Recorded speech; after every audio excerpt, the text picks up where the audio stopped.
Yesterday we discussed about the powers and functions of the upper house of parliament, that was Rajya Sabha. Today we discuss about the powers and functions of our lower house, that is लोक सभा. आज हम लोकसभा की शक्तियों और उनके कार्यों के बारे में चर्चा करेंगे. द लोकसभा और the house of people. Why the Lok Sabha is called the House of People? Because Lok Sabha is directly elected by the people, and it is the lower house of India's bicameral parliament. Why India's parliament is bicameral? Because it has two houses: upper house, that is Rajya Sabha, and lower house, that is Lok Sabha. So students, today we discuss about the powers and functions of Lok Sabha.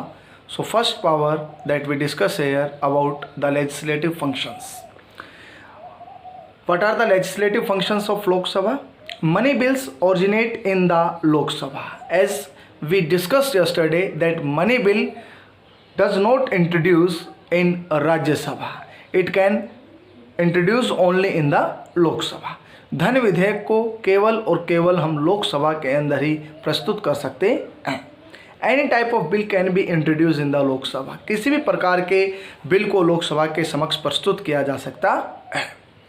On the non money bill both Lok Sabha and Rajya Sabha enjoy equal powers. अगर हम साधारण bill की बात करें या money bill के अलावा किसी भी बिल की अगर हम बात करें, तो दोनों जो हाउसेज है, दोनों जो सदन है संसद के, उनकी जो शक्तियां होती है वो बराबर होती हैं.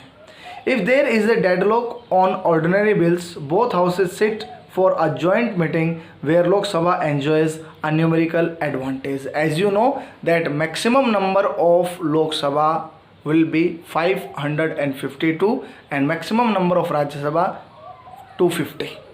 So if there is any deadlock related to any bill, then in the joint session, you know that who presides over the meeting of joint session? The Speaker of Lok Sabha. And then there is a numerical advantage for Lok Sabha in the joint sitting of Parliament. हमें पता है कि लोकसभा के अधिकतम सदस्यों की संख्या 552 तक हो सकती है और राज्यसभा 250. वर्तमान में 543 जो निर्वाचित सदस्य हैं लोकसभा से चुने जाते हैं और 238 जो राज्यसभा से चुने जाते हैं. अगर जॉइंट सिटिंग होती है, संयुक्त अधिवेशन होता है, तो आपको पता है कि नंबर किसके ज़्यादा है? नंबर लोकसभा मेंबर के ज़्यादा हैं. इसलिए उनके पास न्यूमेरिकल जो क्या होती है, एडवांटेज होती है. संख्यात्मक तौर पर वो काफ़ी प्रभावशाली होते हैं. Next we discuss here about the financial powers. Money bills can originate only in the Lok Sabha. धन विधेयक को केवल और केवल लोकसभा के अंदर ही प्रस्तुत किया जा सकता है. A money bill can only be delayed by the Rajya Sabha for a maximum of 14 days. Rajya Sabha केवल धन विधेयक को 14 दिन के लिए क्या कर सकती है? लेट कर सकती है. In case of any dispute to whether a particular bill is money bill or not. मान लेते हैं किसी बिल को लेकर ये डिस्प्यूट हो जाए कि ये बिल मनी बिल है या नहीं. The decision of the speaker of the Lok Sabha is final. तो इस बारे में निर्णय कौन लेता है? इस बारे में निर्णय लोकसभा के स्पीकर लेते हैं. So these are some financial powers of the Lok Sabha. Next we discuss about the judicial powers of Lok Sabha. The charges of impeachment against president, judges of Supreme Court and the High Court can be framed in either of the two houses by a 2/3 majority of the members present voting. So if impeachment process is going against the president and the judges of Supreme Court and High Court, so it can be passed by the 2/3 majority of the two houses of parliament. So there is equal role of Lok Sabha in the matter of impeachment of president and the judges of Supreme Court and High Court. राष्ट्रपति के खिलाफ महाभियोग या सर्वोच्च न्यायालय या उच्च न्यायालय के अगर जजेस को हटाना है, तो उसमें इक्वल रोल क्या किया जाता है? लोकसभा के द्वारा प्ले किया जाता है. दो the impeachment charges against the vice president of India by Rajya Sabha. यद्यपि राज्यसभा के सभापति कौन होते हैं? Vice president of India. तो ये चार्जेस केवल और केवल राज्यसभा में ही लाए जा सकते हैं against the vice president. It is essential that regulation is passed by the Lok Sabha also. लेकिन ये बहुत ज़रूरी है कि लोकसभा में भी उस रेगुलेशन को क्या किया जाए? पास किया जाए. Next, that is the constitutional amendment functions. Article 368 in our Indian Constitution which has the process to amend our Indian Constitution. हमारे देश के संविधान के अनुच्छेद 368 में वो प्रक्रियाएं शामिल हैं जिनके द्वारा देश के संविधान के अंदर बदलाव किए जाते हैं. एक constitutional amendment bill can be introduce in either house of parliament. संवैधानिक बदलाव के किसी भी बिल को किसी भी हाउस के अंदर, चाहे वो लोकसभा है चाहे राज्यसभा, उसके अंदर प्रस्तुत किया जा सकता है. Both houses have equal power on the issue of amending the constitution. और दोनों सदनों के पास इक्वल पावर होती है to amend the constitution of our country India. And this process is given in which article? In the article 368, अनुच्छेद 368. Next power and function, that is approval over the declaration of emergency. आपातकालीन शक्तियों के बारे में क्या लोकसभा का role रहता है? Let us start. The Constitution of India empowers the Indian President to declare 3 types of emergency. Yesterday we also discussed about the 3 kinds of first national emergency, Article 352, second constitutional or state emergency, Article 356, and financial emergency, Article 360. But each such a declaration of emergency has to be got approved by the both houses of parliament.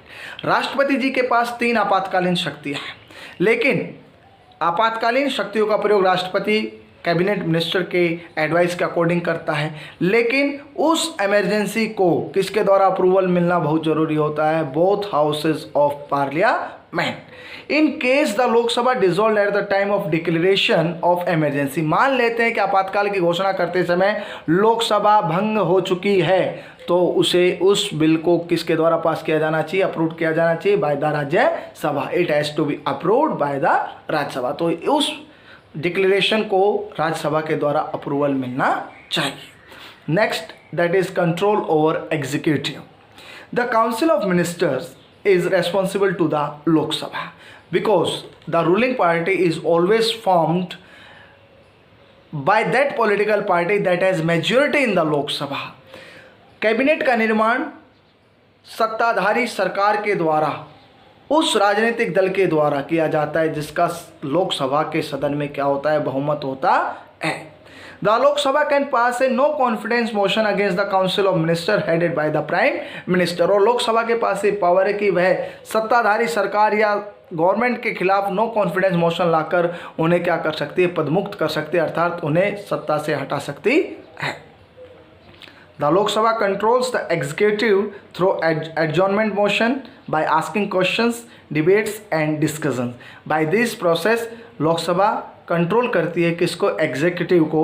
Like the adjournment motion क्या होता है? The primary object of an adjournment motion is to draw the attention of the house to a recent matter of urgent public importance having serious consequences. किसी भी urgent public issue importance को लेकर कोई भी जनहित का मामला जब उठाया जाए लोकसभा के अंदर या राज्यसभा के अंदर, तो ये एडजॉर्नमेंट मोशन कहलाता है कि सरकार का ध्यान दिलाया जाना चाहिए कि ये जो मैटर है काफ़ी अर्जेंट है और इसके ये कॉन्सिक्वेंसेस देश के लोगों के ऊपर पड़ रहे हैं. So by this ways the Lok Sabha can control over the executive in our country India. Next power is miscellaneous functions और miscellaneous powers of the Lok Sabha. The Lok Sabha along with Rajya Sabha elects the president, the vice president of India. दोनों ही सदन मिलकर राष्ट्रपति और उपराष्ट्रपति का चुनाव करते हैं. This forms an important electoral power of the Lok Sabha. यह एक महत्वपूर्ण क्या है? इलेक्टोरल पावर है. किसकी? लोकसभा की.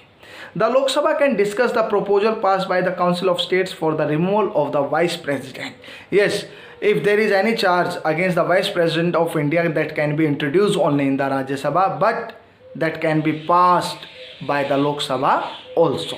तो राज्यसभा अगर उपराष्ट्रपति जी के खिलाफ कोई रेजोल्यूशन लाती है तो उस पर डिबेट डिस्कशन लोकसभा में भी होता है और उस रेजोल्यूशन को पास भी कराना होता है. That is also the important miscellaneous power of the Lok Sabha. It can discuss the proposal for the impeachment of जजेस of Supreme Court and high courts.